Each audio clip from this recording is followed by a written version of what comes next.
Maksud dari mengapa aku tidak beribadah kepada zat yang menciptakanku itu, nggak ada yang menghalangiku untuk beribadah kepada Allah. Nggak ada yang bisa mencegahku untuk beribadah kepada Allah. Meskipun semua manusia menolak dakwahnya Rasul, aku tetap beribadah, tunduk. Ibadah itu tunduk, ibadah itu patuh, ibadah itu manut, taat kepada Allah Subhanahu wa ta'ala. Makanya ada istilah thariqun mu'abbadun, jalan yang rata. Karena jalan yang di desa-desa itu ya, jalan itu biasanya becek, tapi kalau yang sudah sering dilewati kaki itu rata, atos. Nah itu ibadah itu begitu, jalannya yang sudah rata, yang sudah enak. Ada lagi ba'irun mu'abbad, onta yang dikeramatkan. Ada lagi almal indal miskin mu'abbadun, mu'abbadan, harta di sisi orang miskin itu dikeramatkan, dipuja-puja. Nah, memuja-muja, mengeramatkan itu namanya beribadah kepada Allah Subhanahu wa ta'ala. Kalau kita mau benar, beribadahnya hanya kepada Allah, mengeramatkannya hanya kepada Allah, memuliakannya hanya kepada Allah, menomorsatukannya hanya kepada Allah Subhanahu wa ta'ala. Wong Allah itu loh yang menciptakanku.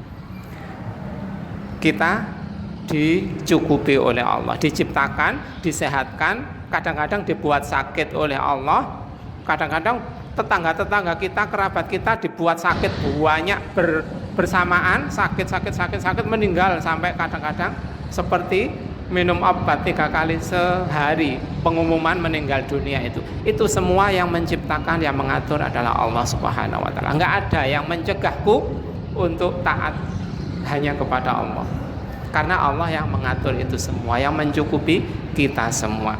Dan informasi itu bagi orang yang ulul albab, hatinya bersih, hatinya benar, akan beribadah kepada Allah saja.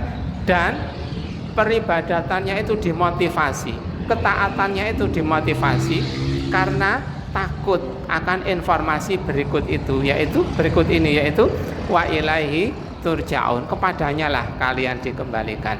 Semuanya dimintai pertanggungjawaban. Kita berkata A, berkata begini, itu semua dicatat dan dimintai pertanggungjawaban. Kita bertindak, berlaku, melangkahkan sesuatu, melangkahkan kaki kepada sesuatu itu dimintai pertanggungjawaban.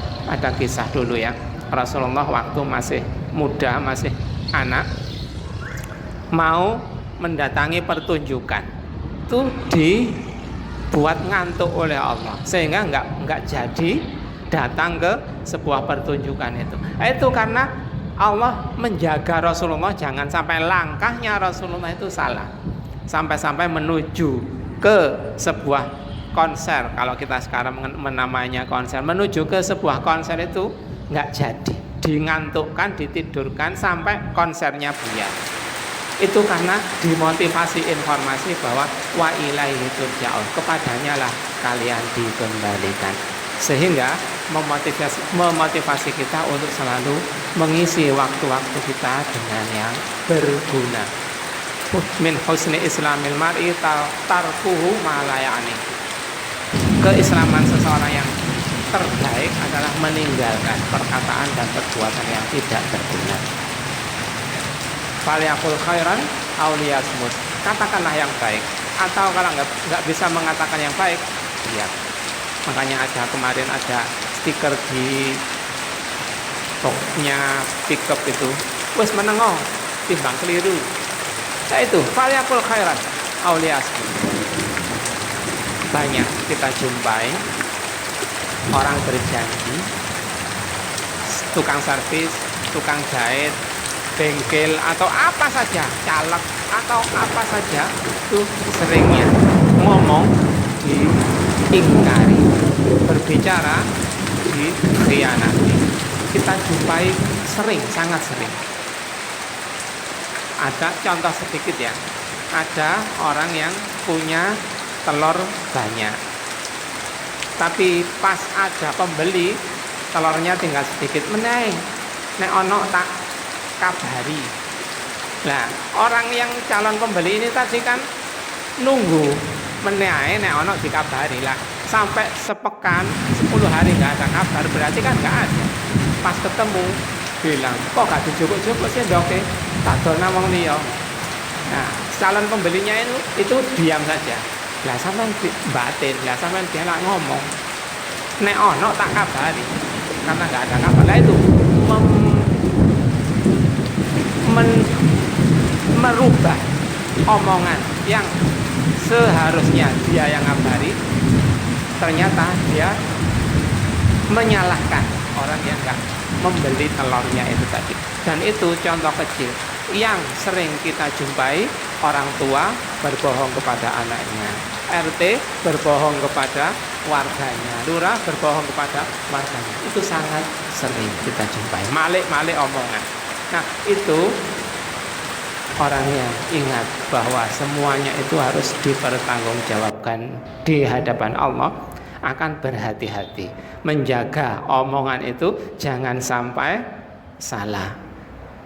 Allah mencatat, manusia saja loh mengingat-ingat, apalagi Allah yang setiap tindak tanduk kita dilihat, didengar. Kata hati kita, tekadnya hati kita dilihat, diketahui, didengar oleh Allah Subhanahu wa taala. Kita enggak ikhlas, Allah tahu, malaikat enggak tahu.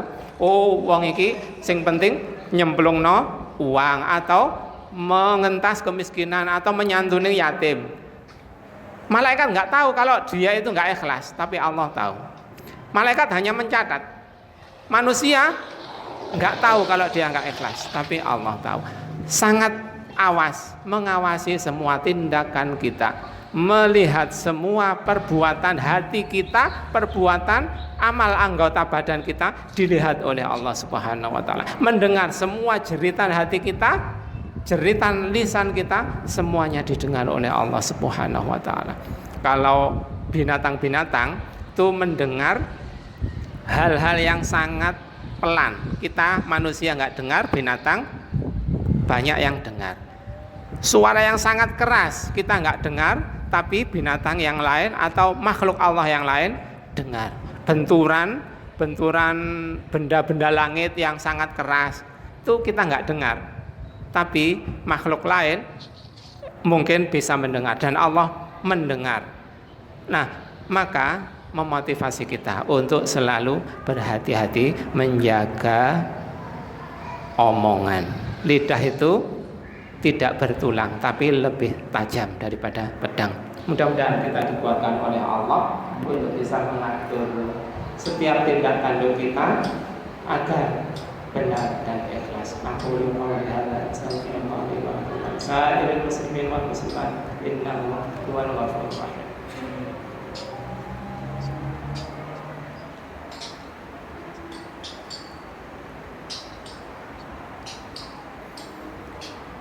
Alhamdulillah.